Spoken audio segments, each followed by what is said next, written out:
that second-hand sweeps to the top like dandelions. Up they pop, their ears so big, their eyes so wide, and though I feed them bona fide baloney with no truth in it, why, you can bet I'll find some room to buy my corn, 'cause there's a sure as shooting sucker born a minute, and I'm referring to the minute you was born. Each blessed hour brings 60 of them. Each time that wooden cuckoo shows his face, another sucker takes his place, flunks his quarter on the line to buy my brand of genuine malarkey. God bless and love him, but don't feel sad or humping mad or cause a scene, 'cause there's a sure as shooting sucker born a minute, and man, you smut him in a minute in between. Listen.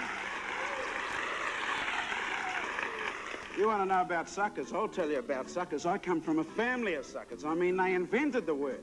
I've got an uncle who thinks the Farmers Trading Company's a wash-swapping club in Tapuki, hey? What about that? When he was a kid, he used to think chicken pox was something only hens got. What? No, listen, shut up. Listen, come here. What about his wife? She thinks illegitimacy is a popular misconception, eh? Doesn't stop there, though. Granddad, he's a bit of humour, I tell you what. Come here, come here, come here. He once let a salesman sell him a burial suit with a spare pair of trowels. Is that low or what? And what about the family dog? Andrew, yeah, common dog's name, Andrew, right? Every time he sees a sign that says wet paint, he does. You want to know about suckers? Come here, come here. That was a sucker! One every minute. Each time that second-hand swept to the top like dandelions up they pop. Their ears so big, their eyes so wide, so I feed them bona fide baloney. Just let me spin it, and ain't no man who can resist me. Wait and see, 'cause there's a sure as shooting sucker born a minute, and France the biggest one, excluding God, is me.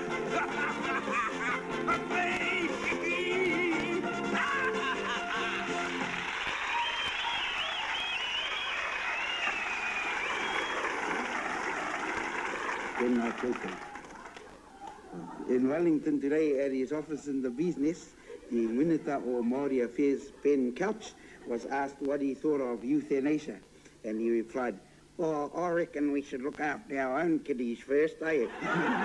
When further asked if he uses witty repartee in his speech-making, he went on to say, "No, but I have read some of his poems."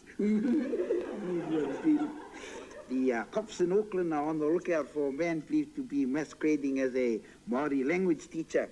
One of his students became suspicious when he told her that the Maori word for food was takeaway. And that the kotanga was Maori for car aerial. Okay, see? Anyway, a kaukoki in Te Ao Mutu was fined $50 for not reporting the theft of his neighbor's gate. He said, "I saw these two fellas pinching the gate, but I never said anything in case they took offense." Now let's find out what's happening in the entertainment scene, eh? All right then. 1982 Entertainer of the Year, Prince Tui Teka joined Weight Watchers yesterday, but they gave his money back. They did that to me too. Oh, anyway, Jeff Murphy, the director of that picture Utu, rated G8, is already working on a sequel on another one. And he will call it Utu 2. Well-known entertainer Ray Wolf was invited to the birthday party of another well-known entertainer, Howard Morrison, OPE. Anyway, being the only Pākehā there, Ray said they ended up playing Puna Tail on the honky. Oh, Ray. And finally, the latest school joke. What do you call a plastic Māori? I don't know. What do you call a plastic Māori? Prince Tui Tupperware. Anyway, over to Hinamore for the forecast for yesterday. Go in, Jeff. Oh, hello. Oh, well, as you fellas can see, it's raining and makariri up north and windy and wetter down south. So if you fellas live in the middle, may as well stay home because no bloody good anywhere else. Waiter, there's a fly in my soup. Where, sir? Look, he's still alive. We'll soon fix that, sir. Now there's soup with my fly. Listen and listen tight. You do that again, and I'm liable to blow your head off with this. Of course, I ain't saying when. Each time I see a little girl of 5 or 6 or 7, I can't resist the joyous urge to smile and say, thank heaven for little girls. For little girls get bigger every day. Thank heaven for little girls. They grow up in the most delightful way. Those little eyes so helpless and the feeling when they will flash and send you crashing into the ceiling. Oh, little girls, thank heaven for them all, no matter where, no matter who. Without them, what will you do? Thank heaven, thank heaven. Thank heaven for little girls.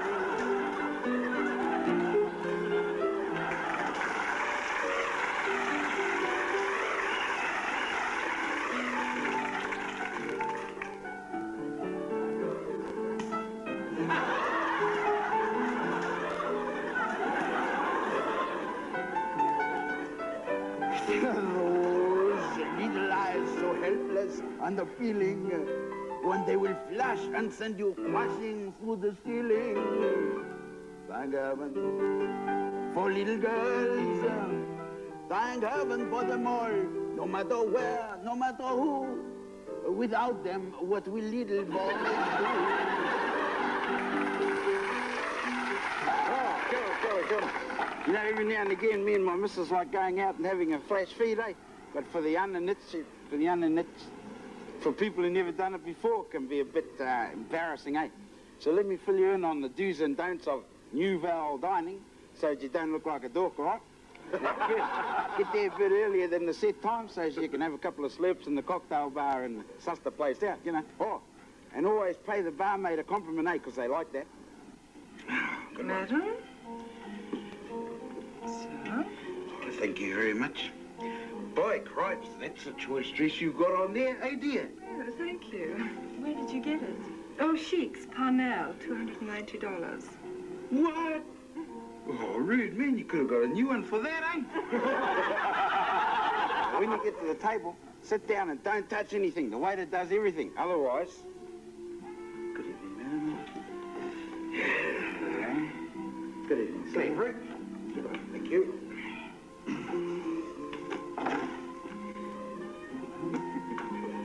Allow. No, I got it. Sure, one second. No, I'm all right. I said, allow me. All right, then. Oh, and don't be scared to ask the waiter to translate the menu, too. Otherwise, you could end up with something you don't like, eh? Yeah, madam, bon appetit. Sir? What's that? Well, you did order the chicken breast stuffed with bean curd and topped with oregano and French vanilla ice cream. Oh, did I? Yeah. Same goes for the wine, too. Let the waiter recommend the wine, unless you really know what you're talking about, eh? What you got there? What's that? Don Perignon, 1948. I don't give a stuff for this Don Clark. Don't try and unload that old stuff on that. We pay good money to have a feed here, eh, dear? We want some new stuff, man. Shh. Come. And here's a few definite no-nos. Hey, can I have another feed of that? You ain't got any tomato sauce, have you? Can I have some eggs and chips with that, please? When you feel like a flash feed, remember some of these pointers might save you from getting kicked out. Oh, and don't forget, always give the waiter a tip. Hey, bro, come here. Now listen, put grease on your zipper, then it won't open from the bottom up.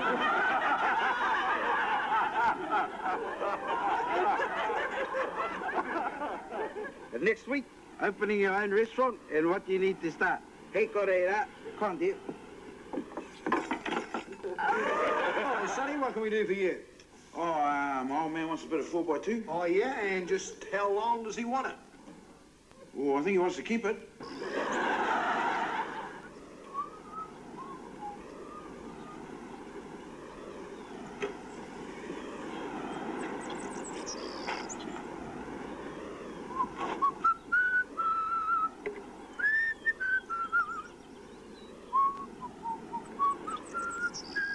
Bloody access schemes! I said the porch, not the post.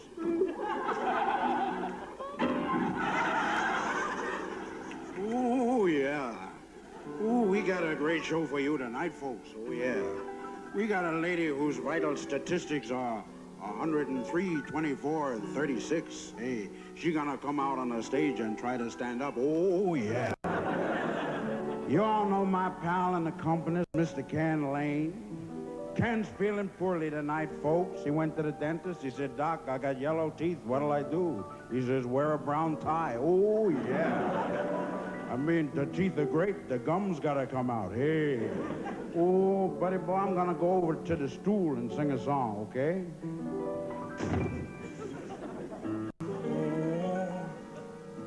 Oh. Everybody love my body sometime. Ooh, everybody fall in love somehow. Something in your kid told me, hey, my sometime is now. Everybody find somebody someplace. There's no telling when love may appear. Something in your eyes will tell me, hey, my sometime is here. If I had it in my power, I would arrange for every girl to have your charms. Save every minute, every hour. Was what I now. Everybody loves somebody sometime. No telling where love may appear. Something in your eyes gonna tell me my sometime is here.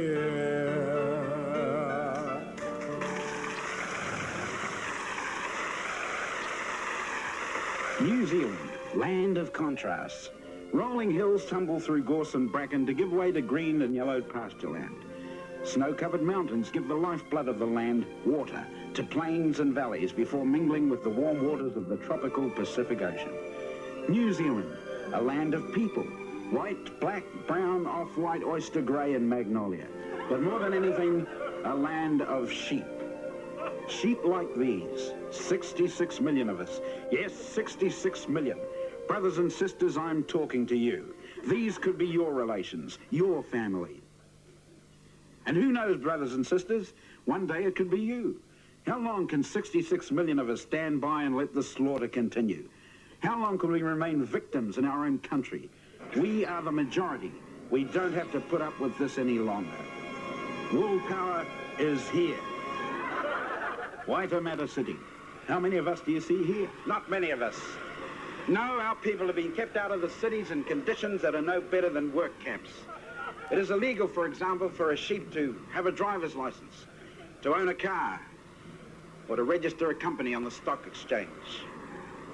In this country of 66 million of us, there are no sheep in the universities, very few in the professions, and only one in Parliament. Wool Power hopes to change all that. Wool Power is a movement for the recognition of the majority of the population in this country, and it's made up of concerned sheep from all walks of life, from all tooth ages, from all over this land. These are some of the changes that Wool Power hopes to see.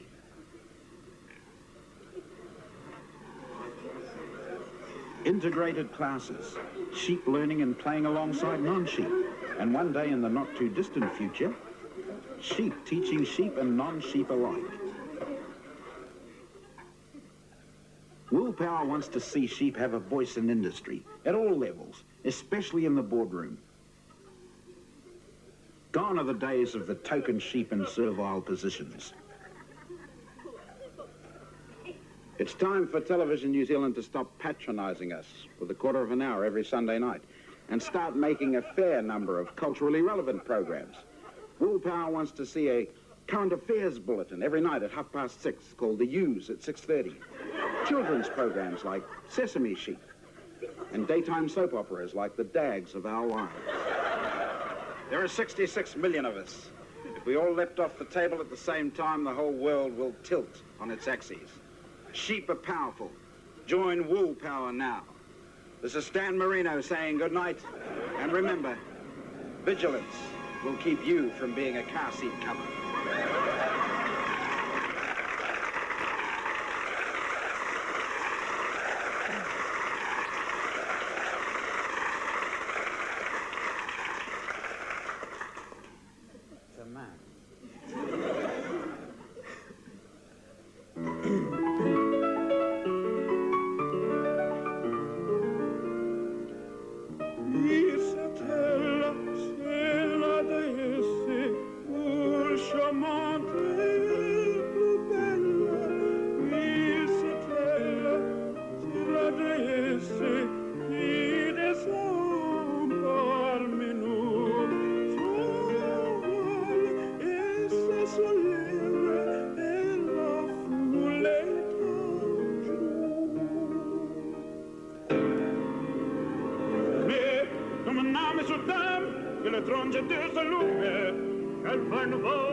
What's the matter, you, huh? What are you looking so sad? It's not so bad. It's a nice place. Shut up, you face. Oh, we shall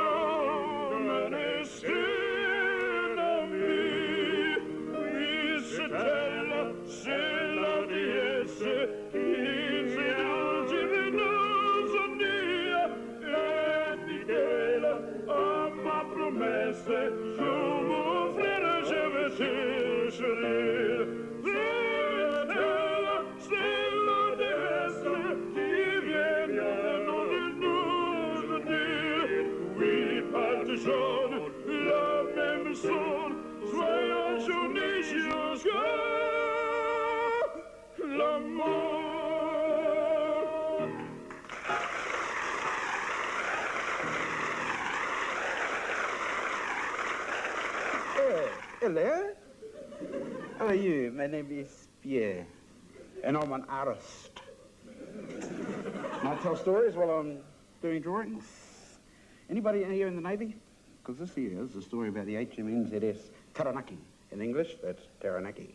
It was up in Singapore, and apparently it's a true story. They were up in Singapore, and the whole ship's company went on shore leave, you see. And they were told by the master-at-arms, if they're not back by 12 o'clock, they're on charge, right? Well, 12 o'clock came and went, and they were all late, and they were consequently all put on charge. And they were all brought before the master-at-arms, right? And they were marched in one by one. The first fella came in. His name was Jensen. He says, right, Jensen, why were you late? Well, you see, so I got some friends here in Singapore, and I went up and I had a bit of a dinner with them, you know, and had a yarn. And I just noticed the clock on the wall. It said 5 to 12, and I thought, gee, I'm going to be late. So I rushed outside, and I couldn't find a cab anywhere. As luck would have it, though, a Chinese milkman came by with his cart, you see. And I said to him, listen, I've only got 10 Singapore dollars. If you give me a ride down to the boat, you can have the lot. So I jumped on his cart, and we got to within a mile of the wharf, when you will not believe it, the horse just stopped dead, just like that. Right in the middle of the road. And, well, you know, I was late, consequently. He says, all right, Jensen, all right, I'll let you off this time, but don't let it happen again. The next fella came in. His name was Brown. He said, right, Brown, why were you late? He said, well, I went to the zoo, you see, sir, and I was standing by the elephant's cage, and I noticed the clock on the side of the cafeteria, and it said 5 to 12. I said, I'm going to be late. So I rushed out the gates, and I could not find a cab anywhere. But as luck would have it, around the corner came a Chinese milkman.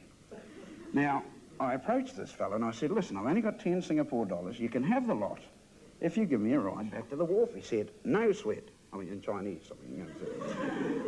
So he said, we got within a mile of the wharf, and you would not believe it, but all of a sudden, for no reason at all, the horse just dropped dead, right there on the pavement. I don't know what happened to it. After 35 of these, the master-at-arms became somewhat suspicious. He says, oh, yes, there seems to be a bit of conspiracy going on here. Finally, the last fellow called Tuhakaraina. I think it was Welsh, I'm not sure. He says, right, Tuhakaraina, why were you late? Oh, well, you're not going to believe this way, but he said I went down Boogie Street, eh? And, I see some of you have been to Singapore. Boogie Street. I went down Boogie Street, eh, boy? And I just went in the duty-free shop, bought a brand new seacoat, and I was just setting the time by the town hall, and I looked up at the clock. Hello, 5 to 12. Oh, boy. I'm going to be late. I'll get my beans now, boy. So I rushed outside. He goes, don't tell me you rushed outside. You couldn't find a cab, but as luck would have it, you saw a Chinese milkman come around the corner, and you got it. Oh, no. Oh, no, not me, boy, not me. No, I found a cab all right, straight away. There was one sitting straight out the front. He said, well, why were you late? He said, well, see, on the way down, we got to within a mile of the wharf, and we couldn't move. Dead horses as far as the eye could see.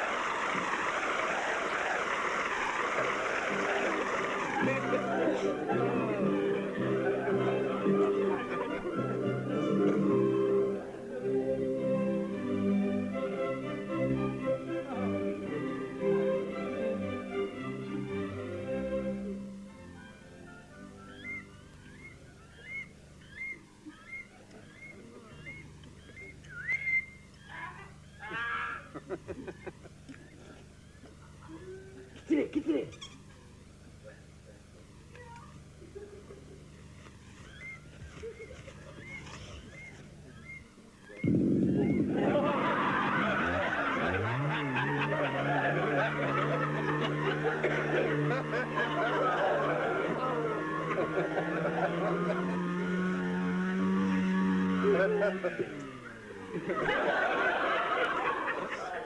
You know what I like doing? No, what? I like comparing the way that people handle things. Yeah, I like comparing the way that Caucasian people handle things as opposed to the way Maori people handle things, you see. And I noticed the difference. I noticed the difference, especially in the kids, right? I noticed the difference between the Caucasian children and the Maori children. For instance, I find the Maori kids much more enterprising, than the Caucasian children. Like, for example, a Caucasian child will come up to me and say, oh, g'day, Billy, can I have your autograph? I'll go, yeah, man. Whereas a Maori kid will come up and say, g'day, Billy, give us $2.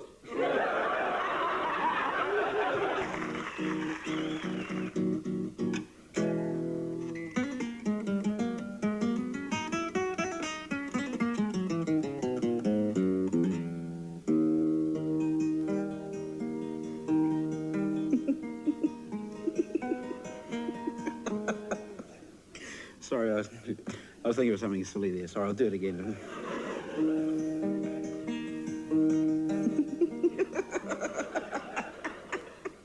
So every time I play that, I think of this story. It's really stupid, eh? No, come here, I'll tell you. It's about, we got any Mexicans out there? No? Good, listen to this. Come here. It's all about this fellow called Pedro. See, he was a peon, a Mexican peasant, right? Who was one day riding back into town on his ass, sitting on his donkey.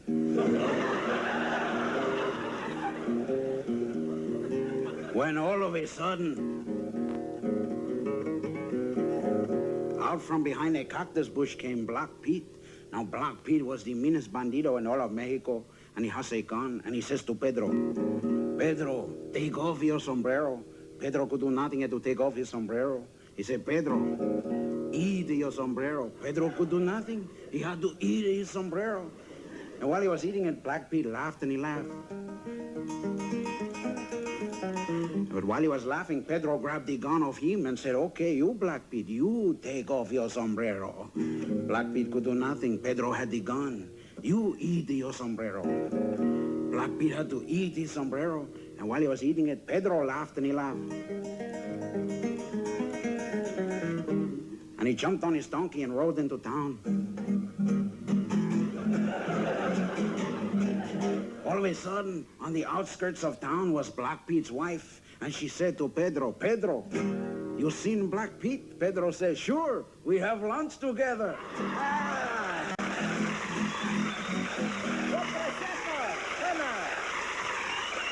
Your mud dog not only feeds out, but he milks, cuts, scrub. In fact, he usually comes in here and has a drink with me. So where's this incredible mutt? In the truck. Why don't you bring him in for a beer? Don't be silly, got to drive home.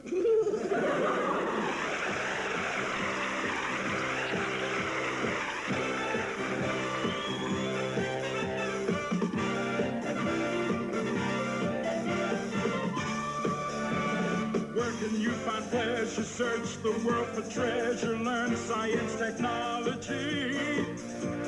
Where can you begin to make your dreams all come true? On the land or on the sea? In the Navy. Yes, you can sail the 7 seas. In the Navy. Yes, you can put your mind at ease. In the Navy. Come on now, people, make a stand. In the Navy. In the Navy. In the Navy.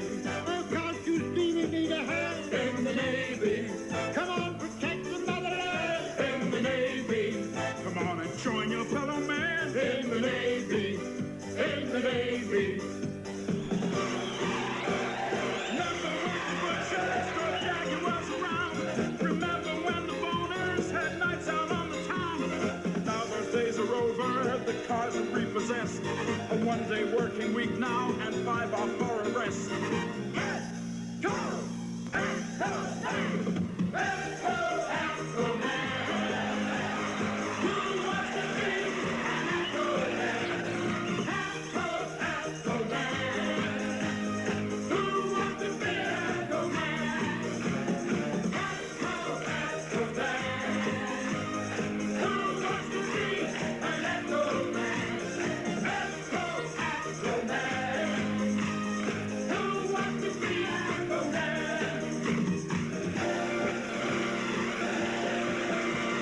Young man went to a party last night. I say, young man, he got a hell of a fright because someone kicked him out the back door because he had no booze with him. You see, the party was a BYOG. You see, the party was a BYOG. They kicked him out on his ass, cause all he brought was a glass. He didn't read his invitation. You see, it was a BYOG. You see, the party was a BYOG. They kicked him out on his ass, cause all he brought was a glass. He didn't read his invitation. Young man, he started walking on home because young man had no change for the phone. You see, young man left his keys with the girl and she was still at the party. She knew the party was a BYOG. You see, the party was a BYOG. They kicked him out on his ass. Cause all he brought was a glass. He didn't read his invitation. You see, it was a BYOG. You see, the party was a BYOG. They kicked him out on his ass. Cause all he brought was a glass. He didn't read his invitation.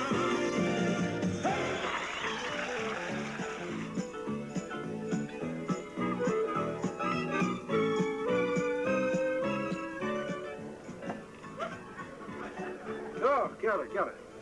So you fellas want to buy a car? Well, you just stick with your cousin here and I'll show you the best deal for your fellas too. Now, first, Why don't you try the old hour Kindle switch? Now, I know you're thinking, well, nobody's going to fall for that. Well, you just watch me, boy. Next, you got to find the right salesman, eh? Kaikoura, sunshine. Can I help you? Okay. No, I'm just waiting for my mate. Well, just give us a yell because every car is budget price, best on the lot. Yeah, see, he's no bloody good. He's the sort of joker that'll spend all day trying to talk you into something that you don't really want. Oh, next thing you're driving out of the yard in the car with a 2-day warranty and Orford coming out of the diff just to get rid of it. No, you need somebody like, see that fella there? No, not that fella there. You need somebody like him. See, now, no way is he going to want to have anything to do with me. So he's going to do anything to get away from me, eh? Check this out. Hey, bro. How much for a Cortina? The prices are on the car, sir. Bit steep for 65, isn't it? We do guarantee our cars, sir. Can I start it up? The keys are in the car, sir. Oh, yeah. Oh, so there.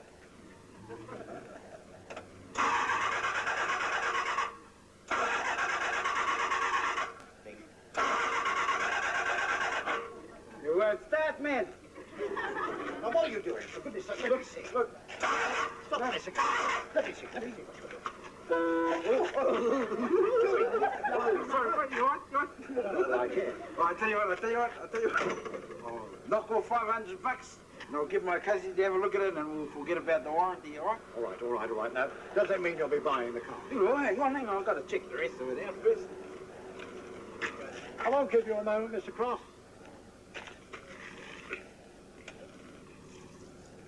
Bit of oil coming out of the diff.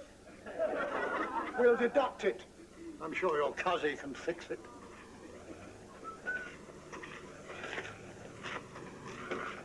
Tyre's a bit worn on the inside. Do you have a feel? Look. No.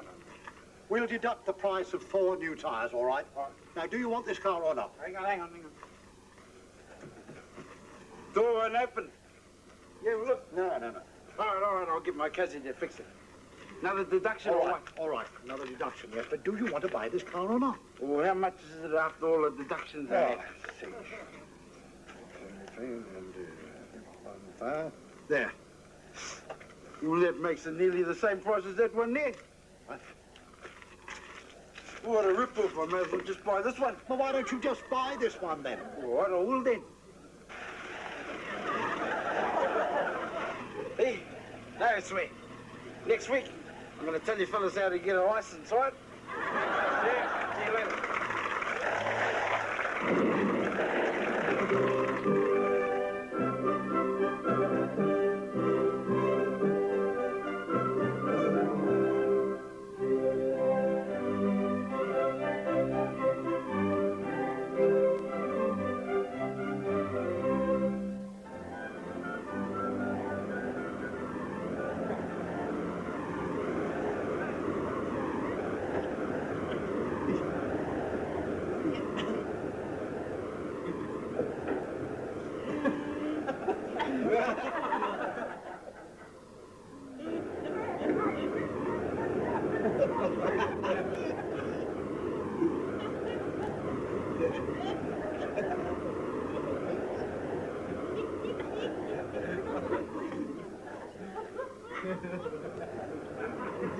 No. Be done with it.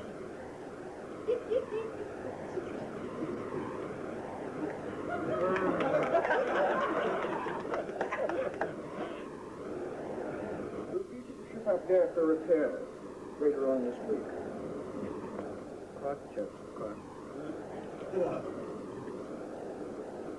Greetings! Oh dear. Jolly good to meet you. No. All right. Now, say after me, air.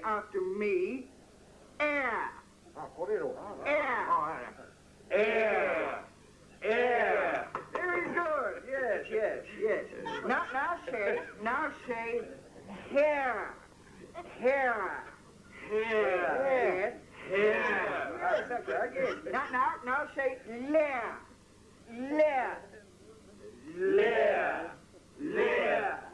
Now run them 1, 2, 3.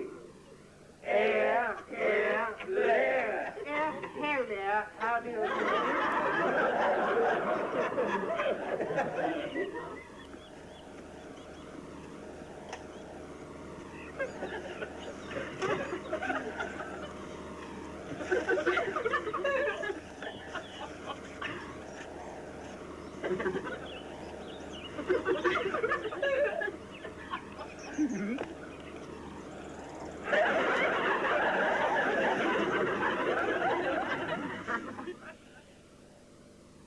You wish to know the difference between a wise man and a foolish man. That is easy. The wise man is a man who works hard on his land for his children, because it is in the children that the spirit of the people will remain strong. A wise man is a man who only takes the number of fish that he needs and leaves others free for him to catch another day. The foolish man, well, the foolish man is the man who blows $500 on a rank outside or a tirata.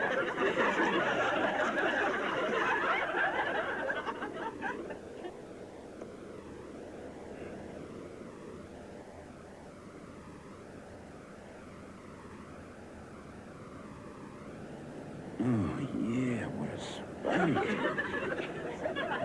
I wonder... What could I say that would interest you? Still, no, you never know, eh? Nah. With my luck, she's probably South African. But then again, you won't know if you don't try, eh? Yeah, I'll just say... Nah, what if she ignores me? I don't see why she should be. It'll only be a conversation, eh? She looks like a friendly enough girl. Dad probably owns an export business of some kind. Only child, I suppose. Works in a boutique. Yeah, she'd probably be used to making a bit of small talk. But then again, I could be wrong. She could be from around Europe. Dad's got heaps, Mum's lieutenant school. She probably wants daughter to have 1 million kids.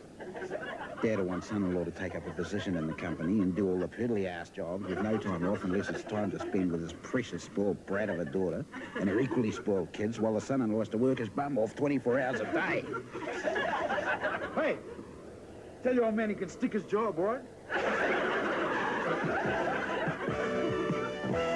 Kia ora, and welcome to Marae Witness News. And leading the news tonight, here's Abe.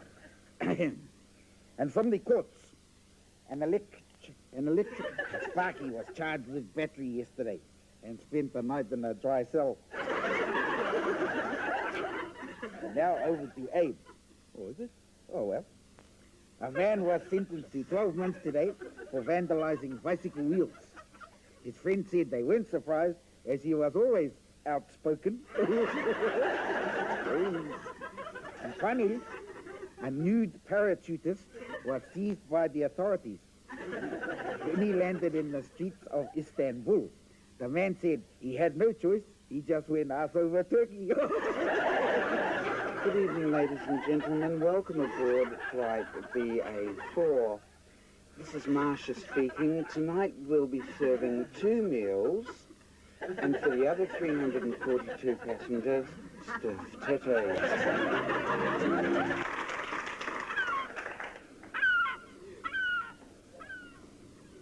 Oh, tēnā koutou.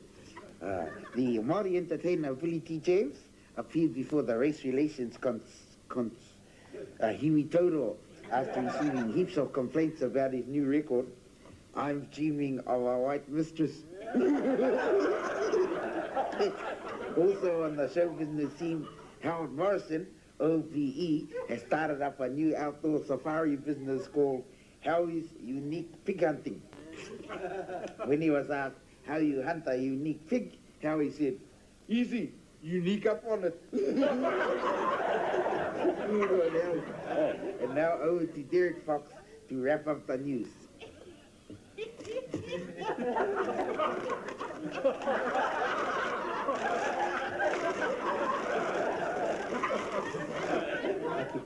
Hey, listen now, I want to check something out here. How many of you voted last year? Who all voted last year? Yep. Oh, I didn't vote, eh? Didn't you? No. Well, as a form of protest, really, eh? Because, see, this is where a lot of you guys got a new name from, right? Caucasians, right? No, because that's what it had right across the top of the electoral form. It's got Caucasians. And right under that, it's got other people, right? Well, it's us, other people, right? And what we've got to do, we've got to figure out what percentage of us is Caucasian and what percentage of us is other people, right? I mean, why give us the hard job, right? Caucasians have got all the brains. Let them work out the percentages. And what would the Yanks do with info like that? Have a look at this. Well, first up, let's take a look at New Zealand's top-rating television programs. Number 1, Miami Vice. Number 2, The Making of Miami Vice. And number 3, local program, I like that one too, featuring, well, take a guess at it, Rob. Okay, Miami Vice? You got it. Well, Lisa, it goes to show you, we may not be able to get any of our crap in their ports, but we sure as hell can get a lot of it on their TV. Tonight, Lona Barrett was down there with our crew and spoke to international singing star John Rolls. She caught up with him at his home in Tattoo. This is a great place you've got here. Oh, yeah, you like my roof, Rona? John, can you be frank? Oh, that's my brother. Has life been difficult for you since you acquired this speech impediment, which surprisingly has given your career a much-needed boost? Yeah, that's looking good. Sorry, what was that, Rona? I was just saying, do you feel good about, say, commercials you've been doing lately? Well, my body's feeling good. My voice has never been better. And as for my face, well, hey, you can see that for yourself, Rona. John, how does it feel to be New Zealand's most eligible bachelor? Well, like I said, my body's feeling good. My voice has never been better. And my face, well, hey. John, speaking of your face, would you allow me to do what I'm sure a lot of young girls would just love to do? Sure. Go ahead, Rona. Well, in the movie industry, the ultra-tough muscle men have taken the world by storm. Arnold Schwarzenegger in Commando. Stallone in Rambo. And now New Zealand has... I'm coming to get you, fellas!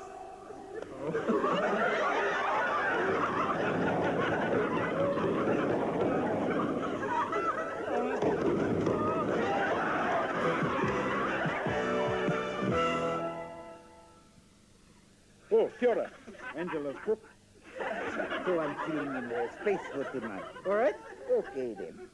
On my Eyewitness News tonight. First, the headlines. See it? And here are the main points. Time for a bulletin, and here is that report. Here's the report. Oh, and there's where I'll put the bulletin. And now for a satellite feed.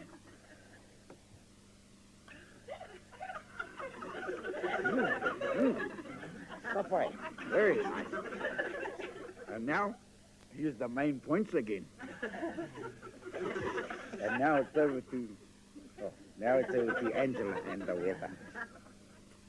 Kia ora and the weather. The weather is a sheep. A sheep. And that's my eyewitness for tonight. This is Abe Pakatefano, and I'm leaving with the main points.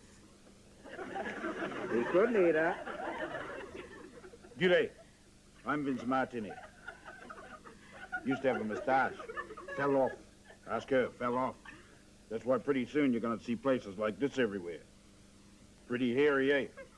So if your moustache fell off, get your lip around here. They're called Mo repairs. A glue factory in Penrose exploded last evening. In spite of the huge crowd of youths that gathered, the fire department said they had a firm grip on the situation. And in Taihape, the local fire brigade successfully extinguished a bushfire yesterday. After the celebrations, though, they realized they couldn't turn off their hoses.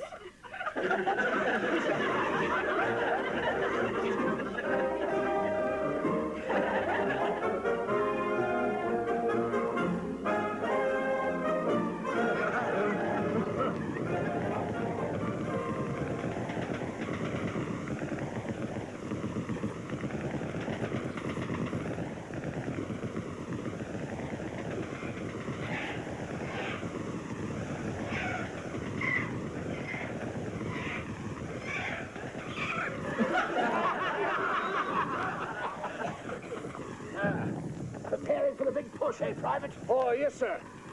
Good man. Dig deep, dig deep. Yes, I will, sir. Very good, very good. Feel a bit frightened, are we? Bloody out. Yes, sir. I shouldn't worry. Carry on. There's a good chap. Nice-looking foxhole. They're ready to get stuck into them, are we? Too right, sir. The buggers won't know what hit them, sir. Very good. Righto, Sergeant. These Kiwis know a lot about fighting, eh? Yes, they do, sir. Digging a foxhole for the big push, eh? I doubt it. It's a honey party, sir. Kia ora, Angela. Kia ora. In the small Northland settlement of Tātou, they're finally going to be rid of this old bridge over here. And they raised enough money to build a new one down there which runs through the middle of town. Now, the people of Tātou are so wrapped with their new project, they're calling it the Bridge at Tātou. This is a whakate whānau for Marae Witness. Hassles at the supermarket? Just stick with your coffee here and I'll show you a couple of shortcuts that will help you with your shopping. First, get a trolley where none of the wheels are stuck because it's a real drag to pull around if you're in a hurry. Oh, good one.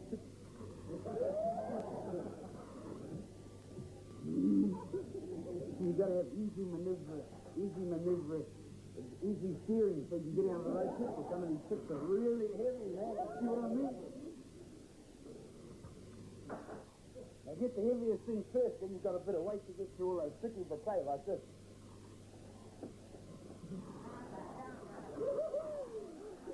See?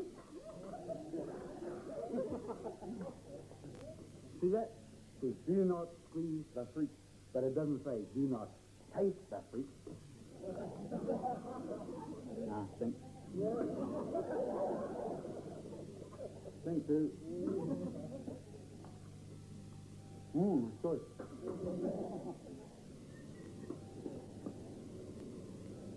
Hey, listen. Check out these meat packs, too, because sometimes the polystyrene is thicker than the steak. Well, but mostly they're okay. And have you ever noticed that some packs are cheaper than others? And have you noticed that labels come off and you can stick them back on anything? Yeah, well. Oh, and whatever you do, don't put your stuff in other people's trolley, otherwise it'll cause a real catastrophe. It'll cause a big hassle, eh?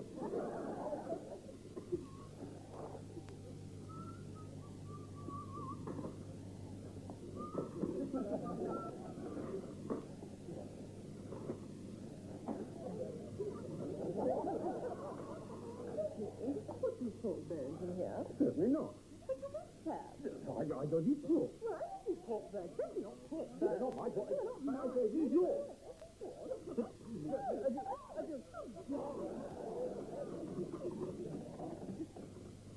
It'll be $185 in 55 cents, okay? No, I don't want to buy it. I just want to see how much it was. Next week I'm going to show you fellas an even cheaper place. Oh, I don't know.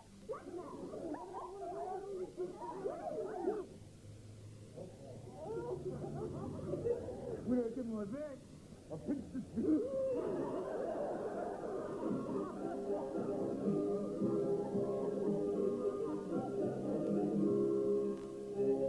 I want to bring my ship into your bay, your harbor.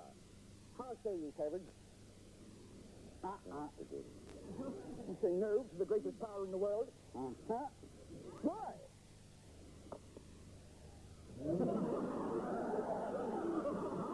This year, there are a record 12 producers whose films are fighting it out for the Premiere Award.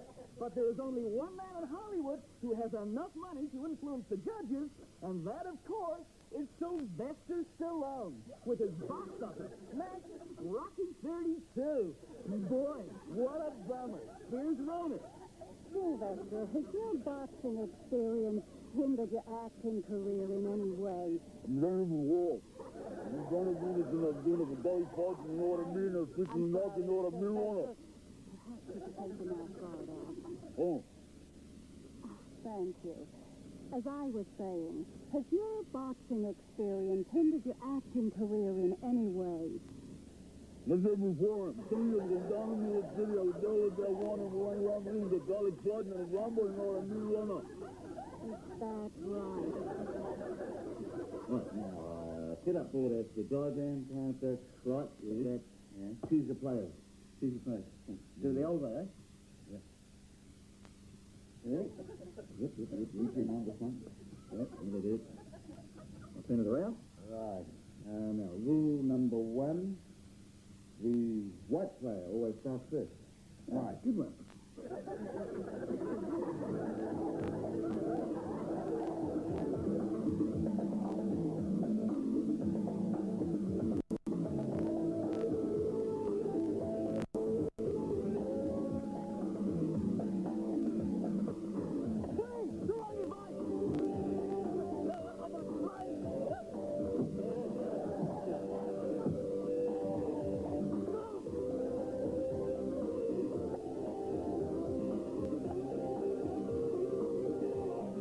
What we got here, Sonny?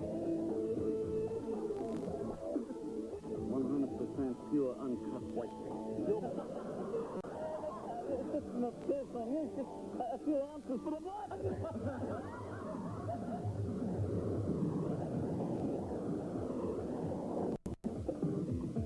Okay, boy, put this piss bag out of here.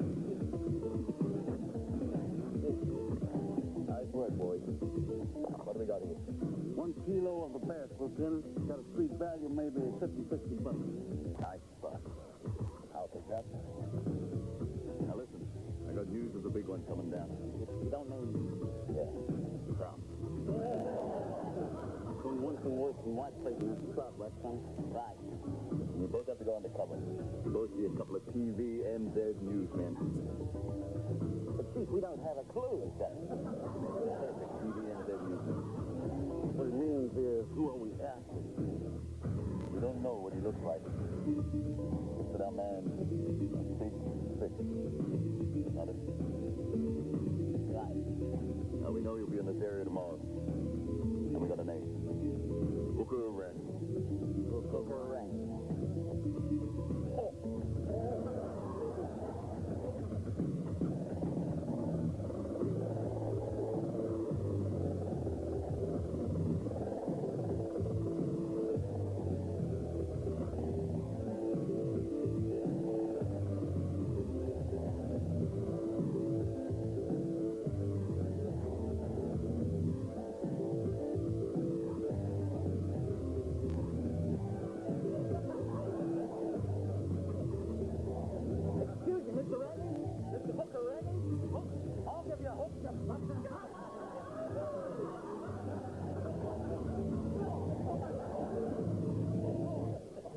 While you two were taking boxing lessons, our man managed to unload 6 kilos of rainbow, which is on the street being cut as we speak. Filleted. What? Surely the term would be filleted, not cut. Shut up. Now, there's another shipment coming in this morning from Taupo. And this time, I want no screw-ups, okay? Sure, Chief.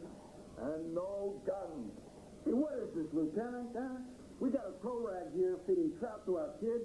Bones, what do we got here? I said no guns. Now get out of here. And for God's sake, none of that rock music when you move anywhere. Oh, what is this, Chief? There's no guns, no rock music, no... All right. Balls. As many balls as you like.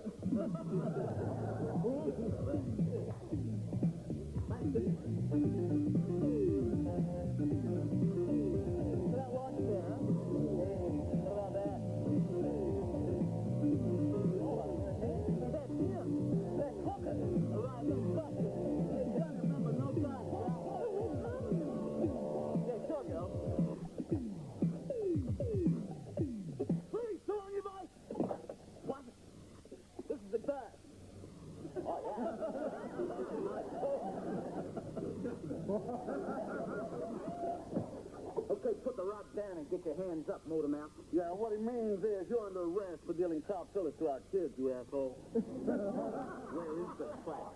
It's on the end of the line, right? Trap? That's a snobber. God, I'm over in the sea. Yeah. Well, what's in the briefcase? have a look, son.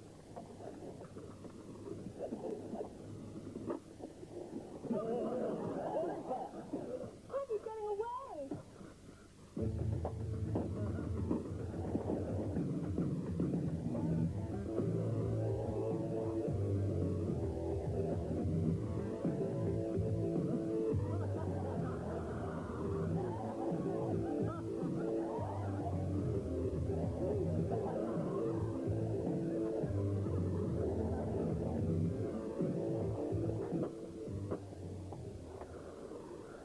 Miss, it doesn't matter. It looks really fantastic in slow motion.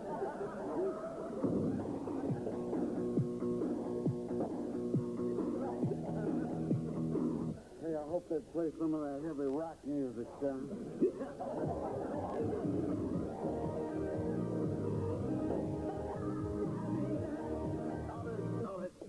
Hey, Steve, all right. I told you guys to lay off the music. So where is he? Who? Coca. Oh, what it means is the one that got away, right, Chief? Yeah, Chief, you know, he was around about that big. Damn it, how did you let him loose? Hey, Chief, his briefcase was booby-trapped with some stuff. What was that stuff?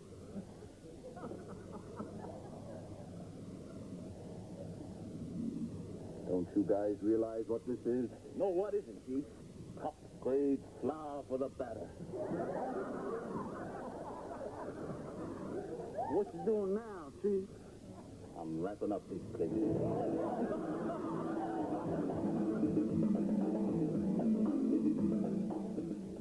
You must leave the village now, my son, and journey far into the dark night of the soul.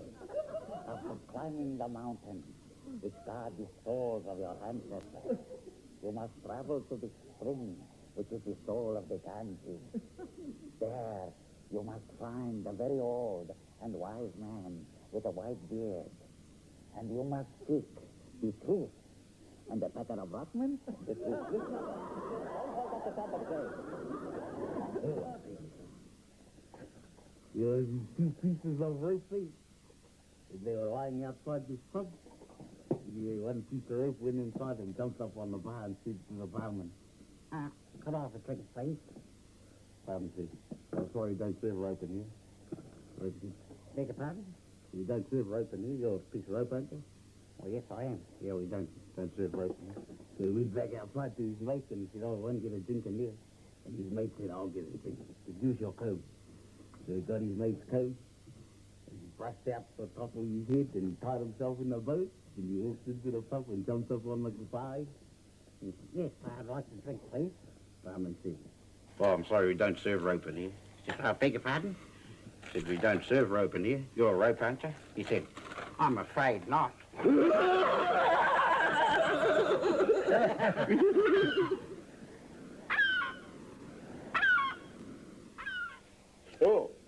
Oh, kia ora, tēnā koutou. On their recent successful trip to England, Dalvenius and the Pātea Māori Club were asked to leave Madame Tussauds Wax Museum after they tried to rub noses with Dame Kiwi Te Kanoa. Or a carload of Elvis Presley fans on their way home from an Elvis Remembrance weekend went over a cliff today. Nobody was hurt, but the cops said they were all shook up. Anyway, the humour of the locals up in Mangonui must be affecting their latest resident, Ray Wolf, because when he was asked about the size of his new farm, Ray said, "Oh, it's not very big. It's big." And Wellington actor Lani Tupu is wrapped over a new movie offer. It's a remake of Lassie. Police dog Luke is Lassie, and Lani is playing the lead.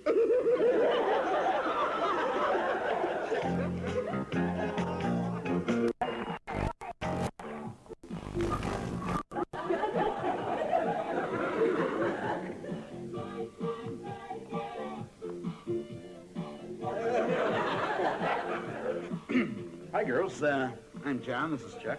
Hi. Oh, hi. I'm Gail, and this is Judy. Gail. Hi, Judy. Hey, listen, we've been invited to this beach party here in Takapuna, is it? On the North Shore, and, we got a company car. And we was wondering whether you two classy ladies would like to tag along, you know? Yeah, we got a few steaks and beers. Could have a lot of fun. Yeah, so, how about it, huh? Why not? Okay. Okay, all right. Okay. The car's parked right out front. Okay. You. See, Bert? I told you to work, eh?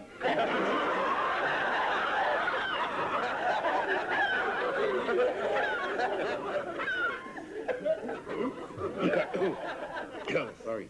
Listen to this. A fella in Rotorua has been convicted on a jewelry theft charge. He told the police a truck back up to the shop and the elephant come out the back and sucked all the jewels up in its trunk. And when he was asked if the elephant had big ears or little ears, the fella said, I don't know, he had a stocking on his head. Oh, another fellow who bagged 300 ducks in the first half hour of duck shooting this season was nabbed by a ranger who confiscated his license and 400 sticks of gelignite. Oh. At the opening of duck shooting season this week, a fellow had his license taken off him for shooting ducks on the water. He told the ranger he was just checking to see which ones were his decoys.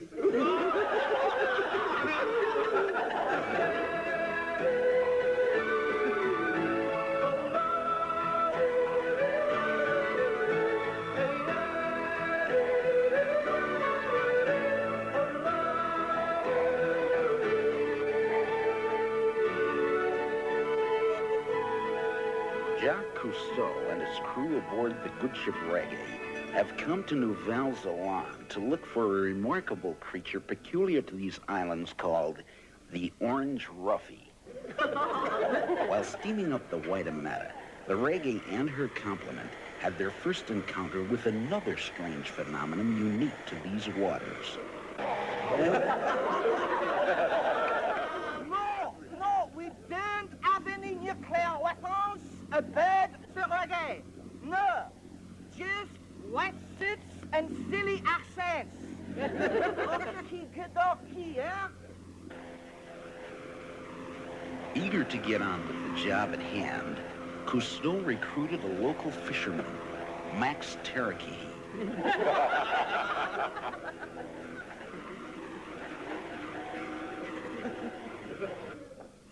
Hello, Max.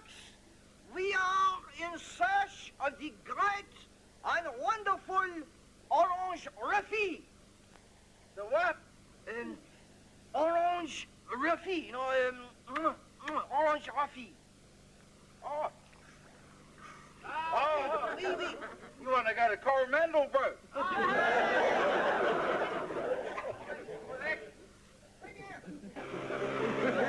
Max Terrakehe joined the crew of the Reggae as guide and cook. The following day, we spotted the magnifique Coromandelets, the place that Max believed was the natural habitat of the orange roughy. Up until now, we had no idea what this creature looked like. But then, all of a sudden, Velko spotted something that could have only been the elusive Ruf de Orange, or as Max called it, the orange roughy, eh? Oh, see! See, what can this be? The orange roughy, maybe. Oh, sacre bleu! The Ruf de Orange. Velko, you must proceed directly to the shore to study this creature more closely. Get away from here! Hello, go! Velko! Lift up luck, my friend! Cousteau was understandably surprised. Was the creature dangerous? Cousteau decided to send Falco ashore to study this weird creature more closely. Well, Velko studied this weird creature more closely. I remained safely aboard the Reggae with Max, who introduced me to a local delicacy, the sea egg. The taste and effect remained with me for some days. 3 weeks later, there was still no sign of Velko, although I was feeling much better. But what had happened to Velko? What had happened to Falco? What has happened to Velko? As I was about to say, it seemed that Falco had succumbed to the influence of the mysterious orange roughie. Velko! Velko! Piece off, you boring old the egg? With a sad heart and a sudden relapse, Jock left the Antipodean shores. But little did he know, his next port of call would be an even greater test for the intrepid men of the reggae. Man, our next destination is Muarua Atoll. Our mission is to see if we can find anything at all.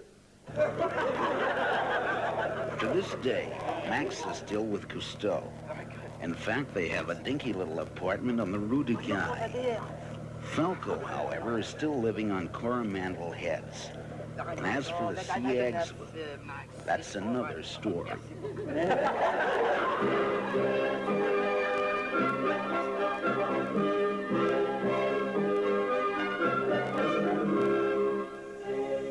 My men and I have been at sea for many, many months, and we would like to relax with some of your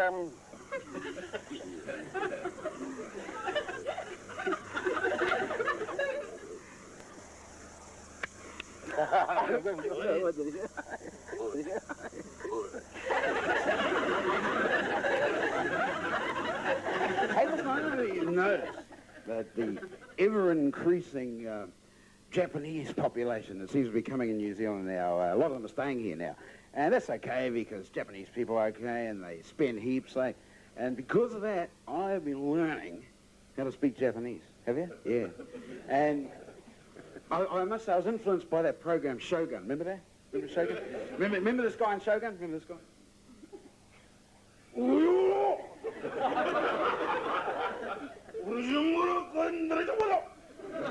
See, I don't learn how to say yeah. And I thought, yeah, that's dead easy. I think I'll learn how to speak Japanese. And there are three basic rules that you've got to stick to in order to speak Japanese properly. Like, first, you've got to learn how to feel the cold, eh? You know? No, this is so you can get that.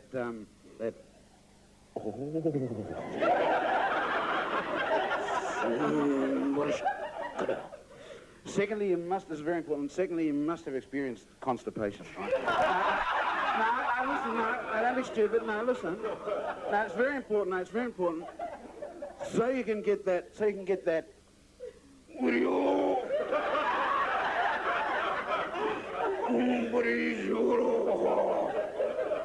And thirdly, you must have experienced amnesia, right?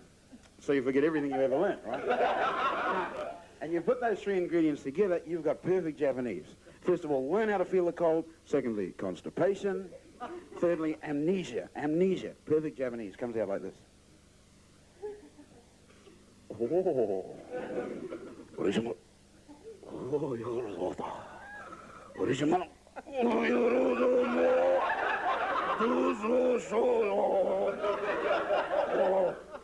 Oh, hey.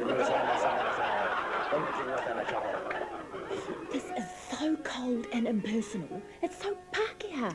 We should have a proper tangi on her marae. On her marae? On her marae? She came from Manchester, Lydia. Now, correct me if I'm wrong, and I'm sure you will. There aren't a hell of a lot of maraes around Manchester. The Māori celebration of death is both healing and satisfying, Uncle Greg. For 3 days, friends and relatives gather round and fully express their grief. Oh, yeah. It wouldn't take more than 3 minutes in Auntie Pearl's case. Everyone brings food. Oh, yeah, no, they have good feeds, mate. Oh, good. And money to help with the funeral. Yeah, and play 500 out the back. And their grief is pure, unsullied by alcohol, which is forbidden. Yeah, that's why that's usually around the back as well. Oh, kia ora. I notice a lot of you fellows and fellesses been going bush lately, probably because of the hassles of city life, eh? But a lot of yous are going out there unprepared. You just stick with your uncle here, and I'll advise you as to the intricacies of bush survival. Now, first, and most important of all to me anyway, is food. Well, if you really try hard enough, you can find heaps of things to eat in the bush, eh? Like these little delicious-looking blackberries here. Mmm. Mmm.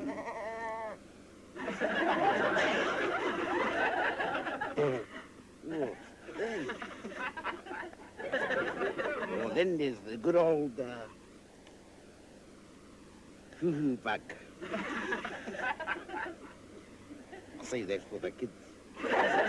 What about a nice tasty wetter? Here's one right here. Terrible, eh? Say that's for the kids too. Now, if all else fails, what about the common old hedgehog? I know you're saying, a hedgehog? But you just watch me and I'll show you what I can do with a hedgehog, boy. Check this.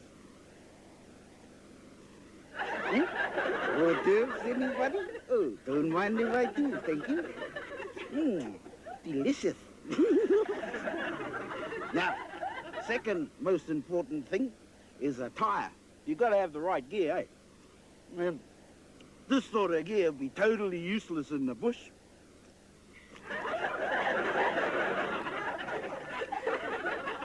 Or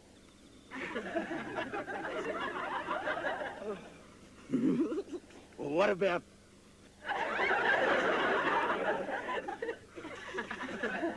speaking of camp, what about a tent? Well, first you got to have one, eh? But if you haven't got one, well, then you're really up the paddle gathering no moss without a creek. Once again, stick with your uncle, and I'll show you a shelter that's a home away from home. Check this out. Now, if you walk for long enough in the bush, you're bound to come across one of these. The old 62 Valier 4-door apartment. Check this out.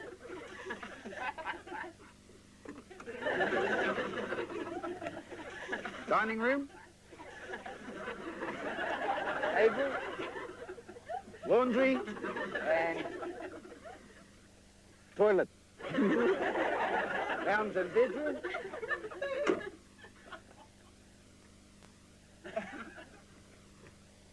Lounge, bedroom, which leads to the which got its own toilet. Got the kids? No sweat. Got a little room at the back. Seriously? Well, now that we got somewhere to stay, it's getting cold, eh? You? Well, we better find a way to get warm. I got it. Let's light a fire. Now, search for some wood and some paper.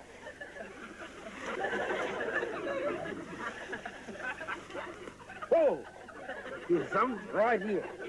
Now, you've got to find a way to light it. Let's see. Old Maori method. You don't only rub noses. But of course, you've got to have the right sort of wood too, eh?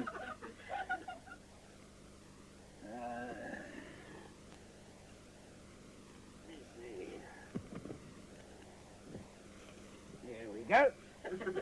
Oh, well, and there we are. Well, I hope I gave you fellas some good advice on how to survive in the bush. Remember, food, clothing, shelter, and warmth. But most important of all, location. Find the campsite where everything you need is within close where everything you need is in the immediate vicinity, eh? And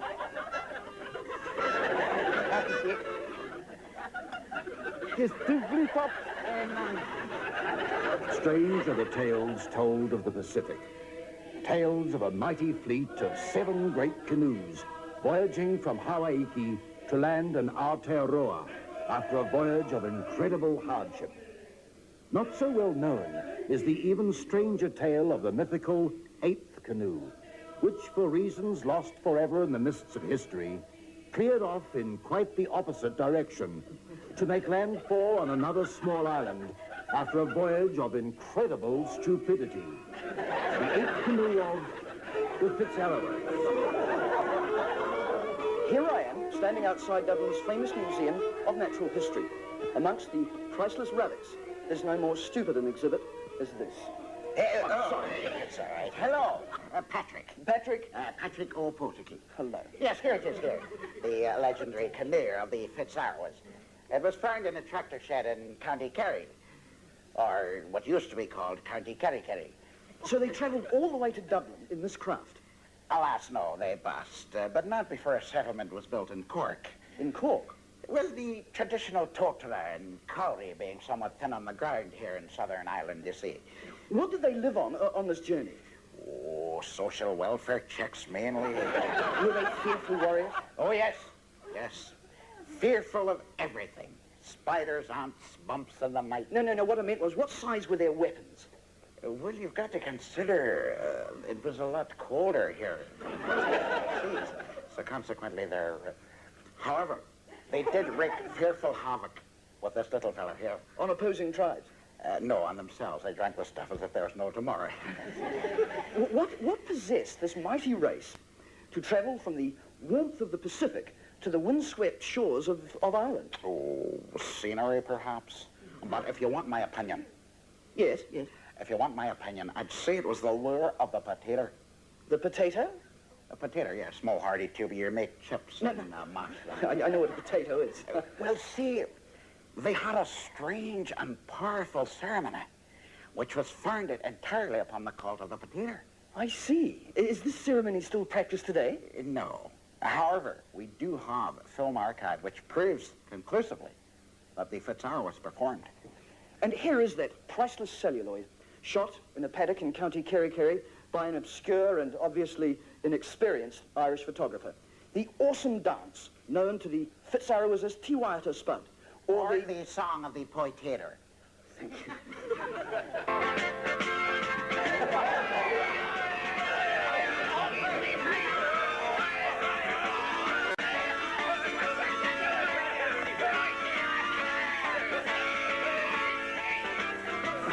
Absolutely fascinating. Next week, the legendary Cossacks of the Chatham Islands. Good night.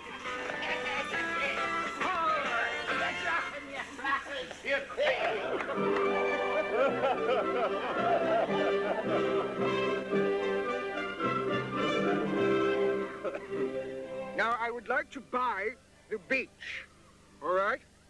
Now, would you accept 26 muskets, 6 barrels of gunpowder, 24 axes, some beads for your women, quantity of tobacco for your men, and some glue for your children. How say you, Savage? Haven't you got any money? Not many at the Dome Parade this year, Stan. No, not too many of us left now. No. I see old Darcy went the other day. You see that? Top bloke, Darcy. Yeah. Always ready to give you a hand. Shame. Yeah. Hey, bit of a blower, that old Jack, too. Another one, yeah. Best sergeant major we ever had. Damn good fella, too, he was. Yeah. Hey, did you hear that old Max died, too? No. Well, I'll be back. Another good man down there. Yeah, salt of the earth. Not like somebody, ratbags we know, eh? Where is Jim, anyway? Jim Dobson? Sure. Don't talk to me about Jim Dobson. Dodging his round again, the mingy hooer. As per usual, I tell you what, he'd be the meanest, tightest short pocket. Hey, you blokes. What? I've just heard the news. Jim Dobson. He dropped dead on the bus coming here this morning. Yeah. One of the finest blokes you'd ever met. Short of respect, Jim. Absent friends.